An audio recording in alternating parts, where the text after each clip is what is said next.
Ya, kembali bersama kami di Indonesia Bicara dan euforia terkait prestasi atlet kita di Olimpiade Tokyo 2020 masih terus berlangsung. Pekan ini menjadi kabar baik, kabar bahagia di tengah ya mungkin banyak keterbatasan kita di dalam eh, menjalani hidup di tengah pandemi ini. Nah, di segmen ini kalau tadi saya sudah berbincang dengan Humas PBSI dan juga ada Dokter Dika dari dokter pendamping atlet Olimpiade Tokyo yang sekarang sudah tiba dan sedang karantina di hotel.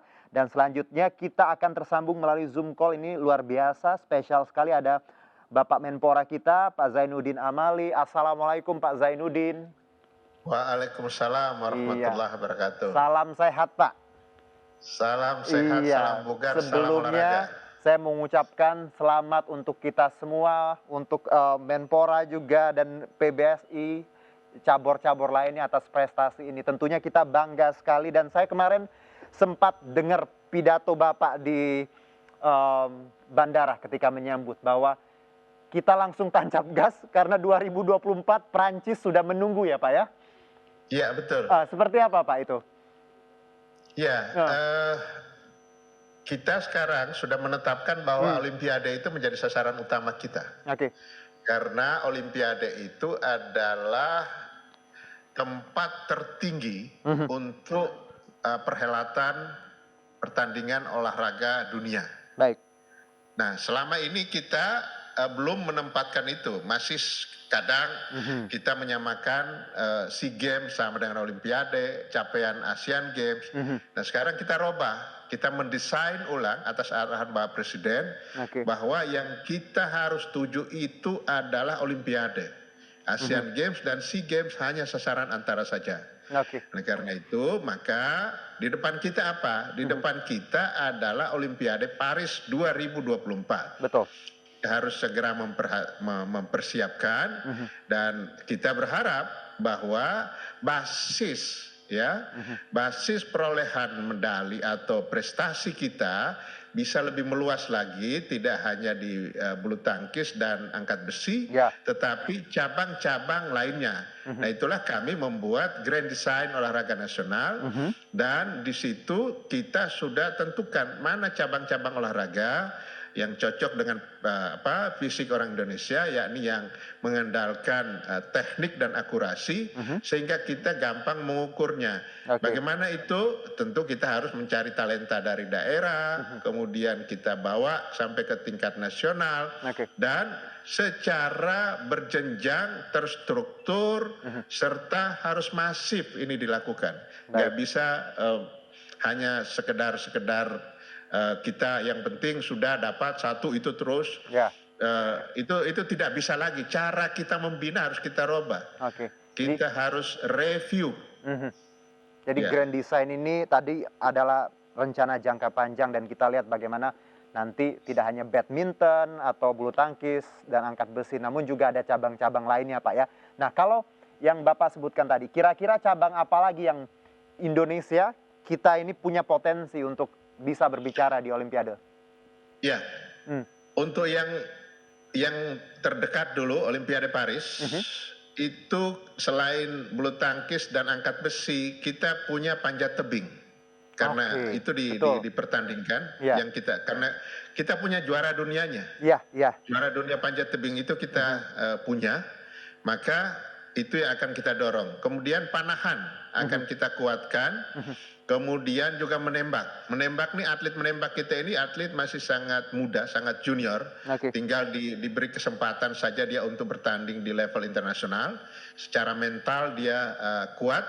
Dan tentu ya, cabang-cabang yang ada di dalam Grand Design itu yang akan kita dorong, kita kuatkan.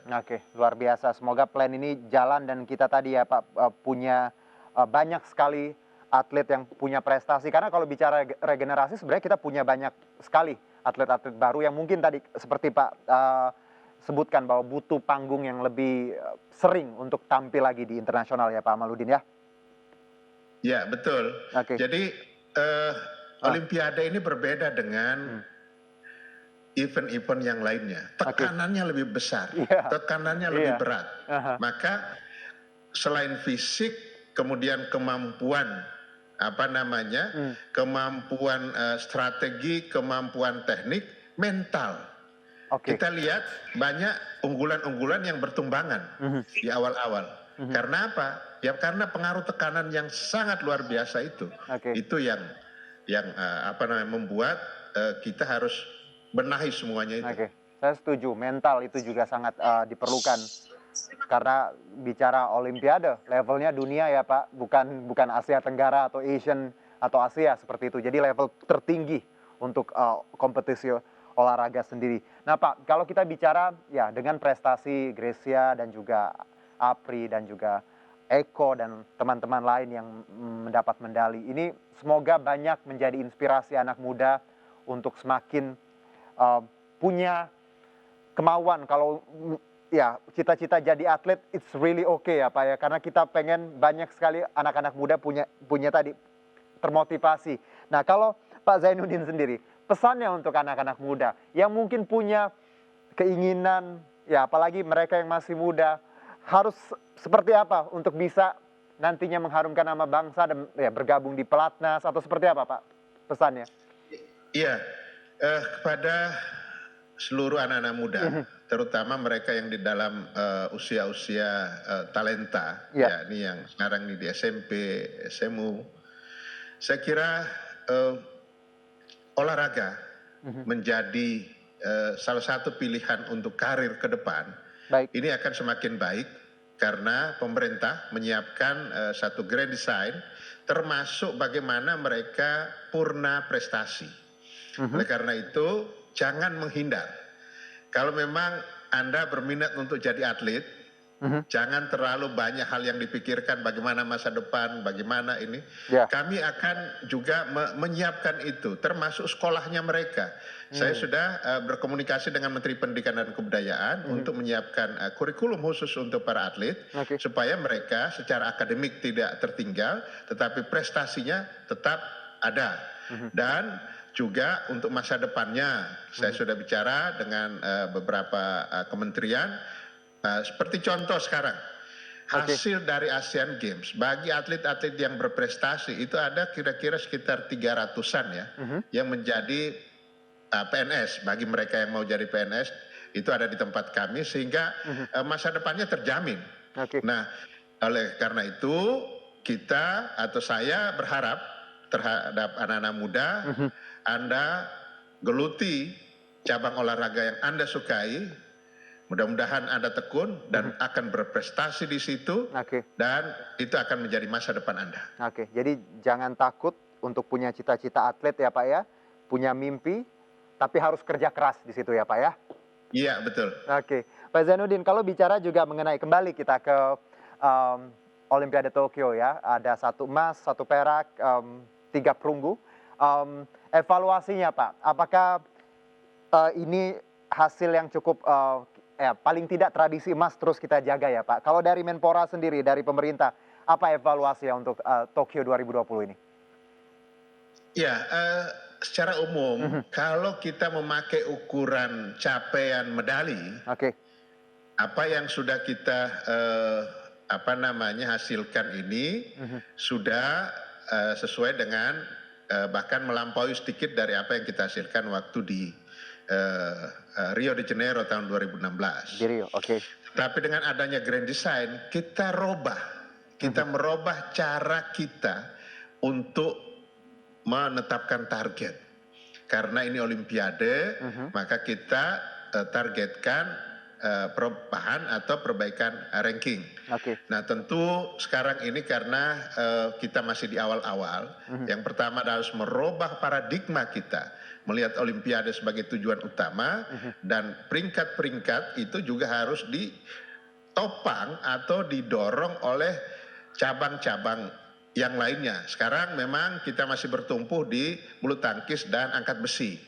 Ke depan sebagai evaluasi, kita tidak boleh lagi bertumpu hanya di cabang-cabang olahraga tertentu, tetapi kita harus bisa mendorong ada cabang lain yang bisa berkontribusi untuk perbaikan peringkat itu.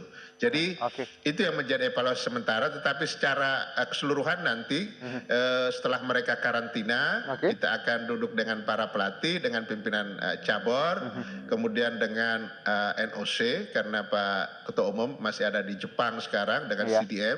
Kita akan buka semuanya, sehingga itu menjadi catatan evaluasi kita untuk Paris 2024 yang akan datang. Pak Zainuddin, ini kalau saya boleh tanyakan juga, sebenarnya sudah banyak beredar di media sosial apresiasi ya dari pemerintah untuk para peraih medali di Olimpiade. Kalau boleh tahu Pak, mungkin boleh dipertegas ya, atau ada info terbaru apa nih apresiasi pemerintah untuk teman-teman kita yang berprestasi di Olimpiade, Pak? Ya, pasti. Saya sampaikan dalam kesempatan ini pasti pemerintah akan memberi penghargaan dan apresiasi, ya. Tetapi sekarang kami sedang mendiskusikan di internal, dan juga apa yang beredar itu adalah bukan informasi resmi dari kami. Jadi saya belum menyampaikan apapun tentang apa yang beredar di masyarakat. Kemudian kan ada rencana mereka akan diterima langsung oleh Bapak Presiden di istana. Nah, saya tentu harus koordinasi. Jadi besaran dan timingnya itu nanti akan saya sampaikan pada kesempatan berikutnya. Baik, ya. Jadi ini nanti officialnya diumumkan nanti ya Pak ya. Kalau tadi kita lihat bagaimana, tapi kita sangat luar biasa bagaimana pemerintah dan juga pihak-pihak lain, swasta juga mengapresiasi teman-teman kita Olimpian ini yang berprestasi. Semoga ini juga jadi tadi trigger, motivasi untuk anak-anak muda kalau punya prestasi, ternyata banyak hal yang bisa kita dapat ya Pak. Apalagi tujuannya untuk mengharumkan nama bangsa ya Pak Zainuddin ya. Iya, betul sekali. Baik, Pak Zainuddin, terima kasih atas waktunya.